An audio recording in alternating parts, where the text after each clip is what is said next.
acha que é sério assim essa varíola? Já são alguns milhares de mortos. Mas não são pessoas do nosso meio. Essas doenças só se espalham onde não há higiene, asseio. Ai, mas nós estamos cercadas de pessoas assim. As pessoas com quem cruzamos nas ruas, nossos empregados. Pode acontecer. Mas esse moço, o doutor Oswaldo Cruz, está cuidando disso. Mas ele não está indo para Cuba? Mas volta logo. O meu tio, o doutor Siqueira, você sabe, me disse que ele vai encampar uma campanha contra a varíola, do mesmo jeito que ele fez com a febre amarela. Você vai ver. Se todos tomarem a vacina, a doença acaba. Mas a gente vai ter que mostrar o braço para o funcionário da saúde pública. Para o doutor Oswaldo Cruz, eu dava até a minha coxa para ele vacinar.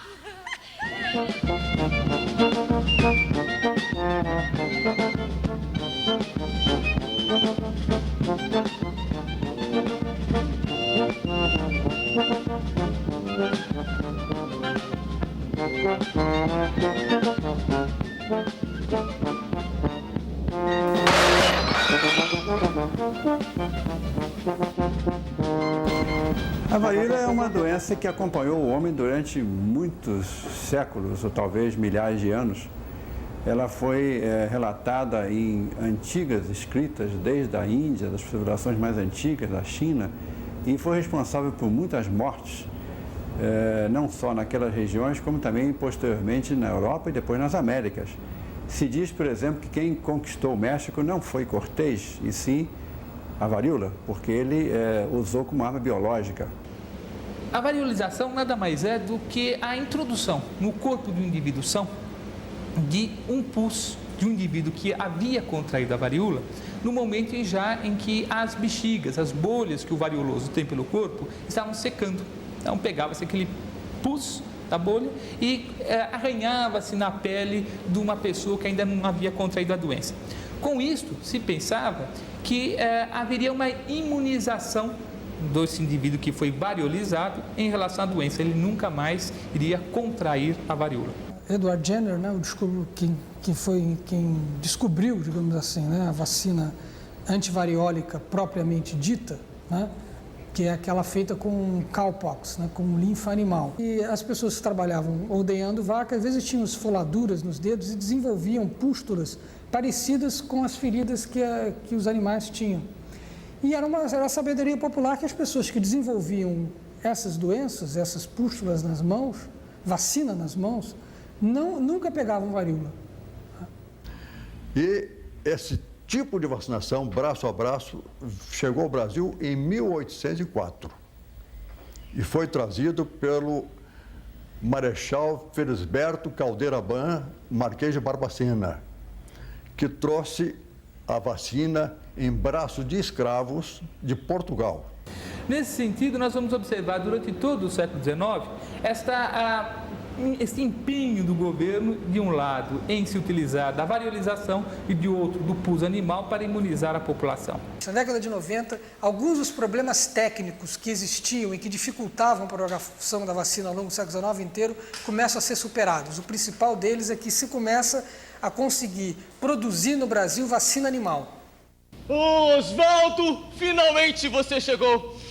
A doença avança a olhos vistos. Decidi iniciar uma campanha contra a varíola e quero que você a dirija. É claro, senhor presidente.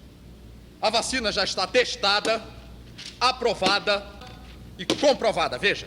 Podemos aplicá-la na população imediatamente? É só o senhor determinar quando, mas... Sim? Senhor presidente, o senhor sabe que só com métodos drásticos seremos capazes de debelar a doença.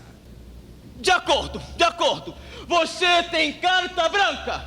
Muito bem, senhor presidente. É só assinar aqui. O senhor pode estar certo de que com a vacina, em breve a varíola será exterminada. Daqui a 90 anos, terá sido banida inteiramente de todo o nosso planeta. Visando modernizar a capital da República, o presidente Rodrigues Alves promoveu uma ampla reforma urbana. O prefeito Pereira Passos abriu largas avenidas no centro da cidade, deixando milhares de pessoas sem moradia.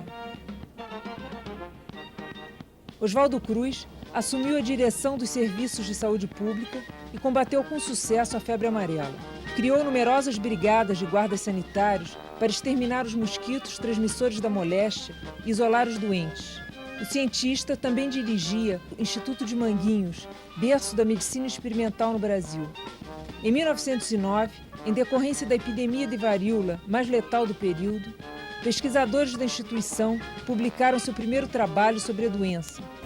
O Instituto Oswaldo Cruz também ensinava microbiologia e produzia soros e vacinas.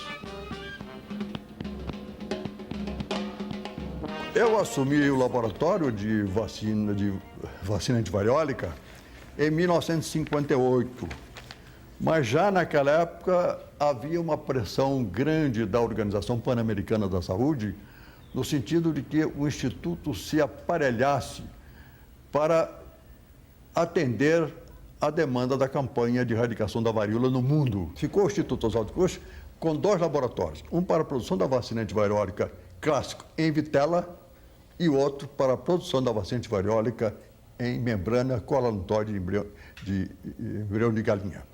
Aqui no Brasil, a imunização sempre foi uma atividade do Estado, né? Ao contrário dos Estados Unidos, por exemplo, onde a atividade é basicamente privada. E nós temos problemas de saúde que nós precisamos investir em ciência e tecnologia para descobrir vacina, para controlar os problemas que são nossos, em onde os laboratórios dos países industrializados, obviamente, estão mais voltados aos interesses dos problemas de saúde que são do primeiro mundo. Vai, varíola, voa, varíola, vai, varíola, vai, varíola, voa, varíola, vai, varíola, voa, varíola, vai, varíola, ufa, ufa, ufa. Em 1964, chegaram ao Brasil 2 especialistas do CDC de Atlanta, o Dr. John D. Millar e o Dr. John F. E trouxeram para as primeiras demonstrações aqui no Brasil as pistolas, né? O jet injector. Bom, foi um sucesso, porque com aquela pistola era possível vacinar 2.000 pessoas em 1 hora. Naquela altura, já se tinha consolidado no Brasil o uso da vacina liofilizada, que antigamente se usava uma vacina líquida, era uma vacina em forma de linfa e que era muito sujeita à deterioração por problemas de conservação. Por isso que só se conseguiu a varíola, você não encontra mais o vírus da varíola, porque ele não conseguiu mais encontrar células para se replicar. E a mesma coisa a polio, por enquanto, aqui no continente americano, a mesma coisa. Ainda não chegou à erradicação global, mas é por quê? Porque não existe mais células em que o vírus selvagem possa se replicar, porque foi ocupado esse espaço pelo vírus vacinal. Então, essa é a ideia de erradicação. A erradicação quer dizer, etimologicamente, a ideia de cortar pela raiz, né? 72, 73, começa de forma organizada o Programa Nacional de Imunizações. Isso não significa que antes dessa data o Brasil não tenha desenvolvido ações de vacinação. E nós temos um Programa Nacional de Imunização que você imuniza contra 6 doenças. Infelizmente, só o BCG é que é fabricado no Brasil e ainda pela Fundação Ataulfo de Paiva. Tenho certeza absoluta que Oswaldo Cruz seria hoje o maior vacinador de massa, como o Sabin é. Todos os cidadãos de recém-nascidos a idosos deverão ser vacinados, examinados e reexaminados periódica e regularmente e somente pelos médicos autorizados. Foi uma revolta um pouco complexa, que é conhecida normalmente como revolta da vacina, mas ao lado da revolta popular contra a obrigatoriedade da vacina, houve também uma revolta militar, uma tentativa de jacobinos militares de dar um golpe de Estado. A revolta ocorre quando o serviço de vacinação está no auge do seu sucesso. Não é? Na verdade, a revolta ocorre Não porque a minha impressão é que a população estava experimentando uma prática de vacinação compulsória, a revelia de qualquer legislação, naqueles meses anteriores à revolta. Meu povo, é uma violência! O governo voluntariamente se propondo a me violentar com a introdução no meu sangue de um vírus sobre cuja influência existem os mais bem fundados receios que seja causador da moléstia ou da morte. Na verdade, a vacina foi um dos temas fundamentais que causou a discórdia na comunidade dos médicos brasileiros. E isto não em 1904, mas já desde meados do século XIX.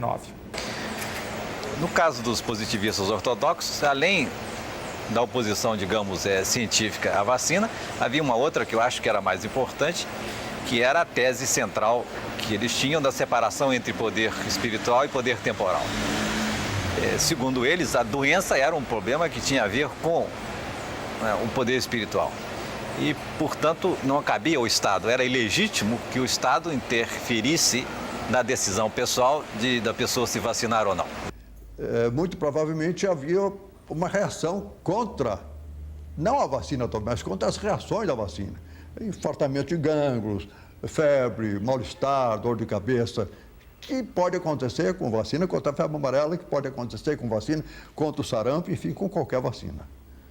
Do lado de oposição à vacina, além dos positivistas ortodoxos e seus aliados políticos, como Barbosa Lima, principalmente, havia Vicente de Souza, que era o líder dos grupos operários mais organizados, e na parte do povão mesmo, na saúde, o famoso Prata Preta, que era realmente um líder popular autêntico, que lembra muito, quando Euclides da Cunha descreve os sertanejos de Canudos, aquelas figuras de líderes muito populares, muito autênticos e muito fortes. Imoral! Imoralíssima! É a violação da nossa liberdade. Eles não podem nos obrigar. É tirania, é violência, é invasão das nossas casas, sequestro das famílias, de nossos corpos. Abaixo a vacina obrigatória! Abaixo! A vacina obrigatória! Abaixo! Abaixo a tirania de Pereira! Abaixo! A lei da vacinação obrigatória foi aceita, foi votada pelo Congresso Nacional no dia 31 de outubro de 1904. No dia 5 de novembro, já se formou no Rio de Janeiro, na Rua do Catete, a Liga contra a Vacinação Obrigatória. A partir do dia 10 e com maior intensidade a partir do dia 11, nós vamos observar o quê? A população não só reivindicando o fim da vacinação obrigatória, mas essa população se chocando com as forças policiais, trocando tiros, e quando não havia armas por parte do povo, se utilizava paus e pedras.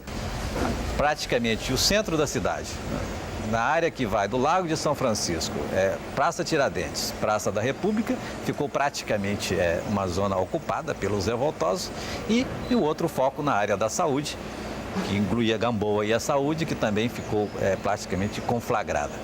No dia 12, à noite, houve as primeiras vítimas populares dos confrontos dos revoltosos com a polícia, com a milícia carioca. A rebelião toma novo vigor. A cidade inteira adere aos revoltosos. Não conseguimos penetrar nos seus principais centros de resistência. Os bairros da Saúde e da Gamboa, principalmente. Mas quem é que dirige essa raça? Senhor presidente, a Liga contra a Vacina Obrigatória, senhor! Esses positivistas! Senhor presidente, os anarquistas também! Esses baderneiros! Eu acho que é importante também entender que há um componente muito grande da questão da cultura africana, da cultura negra, né? Há um componente racista na atuação do serviço de higiene muito acentuado, né? Quer dizer, a vacina, e no caso, ela implica em necessidade de lidar, no caso da varíola, com práticas culturais negras enraizadas, espalhadas pela cidade inteira. O bairro foi tomado pelo Exército Brasileiro. E a maior parte dos revoltosos e também dos não revoltosos, bastava ser pobre, bastava ser negro para ser considerado um revoltoso, foram presos pelas forças governamentais. Não é à toa também que a área de principal conflagração da revolta, né, entre ali a Saúde, Gamboa e tal, até a Cidade Nova, era a área tradicional de concentração de baianos e aonde João do Rio diz que estavam todos os candomblés. A rebelião escapou ao nosso controle! Temos um navio, senhor! Atracado na Bahia! Esperando para levar o senhor, sua família e seus ministros para fora da cidade! É a hora que o senhor ordenar, o Encoraçado Deodoro levará embora! Me levar daqui? De jeito nenhum! Que o Encoraçado Deodoro bombardeie o bairro da Saúde por mar! Que o 7º Batalhão de Infantaria e o Corpo de Bombeiros vá por terra! E que acabem logo com essa arruaça! E o governo teve enorme dificuldade de controlar, aí não tanto porque o governo não tinha forças, mas porque o governo, por causa da revolta militar, também não confiava nas Forças Armadas. Então ele teve que trazer tropas de outros estados e isso fez com que praticamente uma semana durasse a revolta. Alguns militares tentaram utilizar a insatisfação popular para derrubar o governo. No dia 14, o levante da Escola Militar da Praia Vermelha veio incorporar-se à confusão reinante. Tropas do governo enfrentaram os cadetes em Botafogo e um tiroteio na Rua da Passagem foi o único combate dessa fracassada rebelião.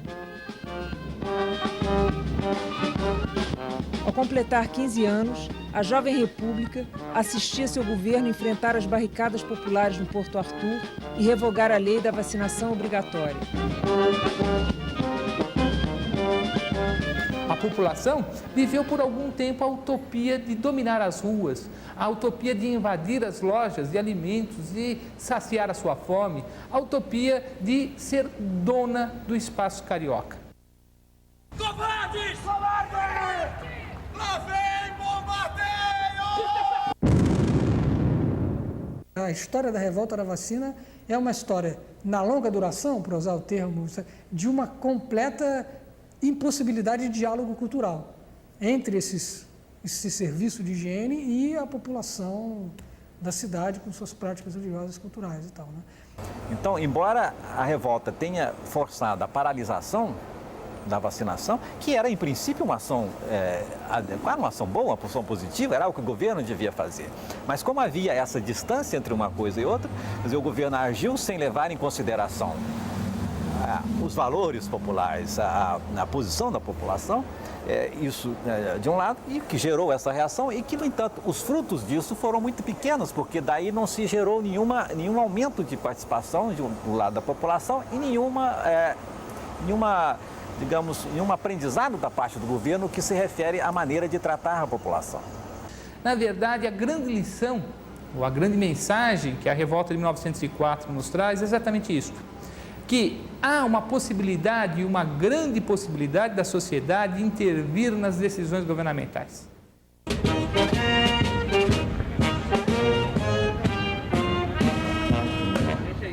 Para o Acre! Todos os arruaceiros para o Acre! Que morram entre as cobras e a malária da Amazônia! Que o Rio de Janeiro volte a ser uma cidade da ordem, da paz e do progresso! Ela é um instrumento político. Aliás, a vacina é um instrumento de guerra. Nos países das Américas que viviam em guerra civil, os dias nacionais de vacinação eram os dias de trégua naqueles países entre a guerrilha e o governo. E nesse trabalho em favelas, nós detectamos o que veio a ser o último surto de varíola no Rio de Janeiro e, consequentemente, no Brasil, que foi na Vila Cruzeiro, na Penha. Esses casos foram internados, como era a tradição na época, no Hospital Eduardo Rabelo. E lá ocorreu uma transmissão intra-hospitalar, que veio a ser o último caso de varíola no Brasil, que foi no mês de abril de 71. É como a população do mundo hoje não tem mais a imunidade, porque não vacina mais contra a varíola, é que nós participamos de um movimento mundial para acabar com o vírus, ou seja, destruí-lo, autoclavar, queimar definitivamente os últimos vírus que existem ainda no mundo.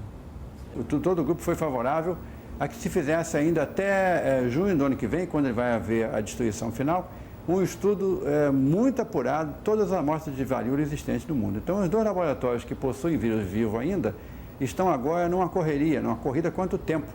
Uma das ocorrências mais interessantes, né, que houve foi exatamente um surto de varíola transmitido dentro de um hospital na Inglaterra, em 1978, se não me engano. Jornalista. Foi uma fotógrafa, né, que contraiu varíola dentro do laboratório. E isso causou um problema gravíssimo na Inglaterra naquela altura. É interessante que o Jenner coloca no opúsculo dele na capa, ele diz que o método que ele descobriu levará à erradicação da varíola no mundo. Está na capa do opúsculo. O único problema é que demorou 1,5 séculos para a previsão se realizar. Calçamentos revolvidos, casas ruídas, janelas estilhaçadas, portas arrombadas, trilhos arrancados, restos de bondes, carros e carroças calcinados nas ruas, perfurações de bala por toda parte, manchas de sangue, cavalos mortos, cinzas fumegantes. Pobre cidade. Um número incalculável de mortos e feridos. Uma atmosfera geral de terror. Pobre cidade. 1, 2, 3. Essa cidade que é também maravilhosa está sendo destruída, querendo me castigar. Quando pequeno, minha casa era na Zunga, minha tia com varíola me fez logo trabalhar. Não, eu vou me mandar. Não, eu vou me mandar. Eu fui servente, fui pedreiro, cascateiro, trabalhei o ano inteiro com salário que não dá. Não dá pra aguentar. Não dá pra aguentar. É praia poluída, tanta rua sem saída, hospital que não atende, um dinheiro que não rende. Tô tentando ser famoso pra poder me arrumar. Tem ladrão por toda parte, uns com grana, outros com arte, pendurado no arame, eu tento me equilibrar. Não, tô querendo me matar. Não, tô querendo me matar. Passeando pela rua, levei tiro da polícia, fui parar na emergência depois de muito penar. Eu olhando para o lado, via nego estrupiado, disse que ia me rodado, querendo contaminar. Ai, o Oswaldo Cruz vem me salvar. Ai, o Oswaldo Cruz vem me salvar. Se inventasse uma vacina que agisse na bobina aqui dentro da cachola pra ninguém consertar. Essa cidade que é também maravilhosa, ia ter muita alegria e poder comemorar. De dia, de noite, é hora de dançar. De dia, de noite, é hora de dançar. Essa berroque, minueto, tarantela, dobradinha, caricete, estrogonofe, caviar. Muita cachaça, muito uísque, laranjada pra acabar com a palhaçada e poder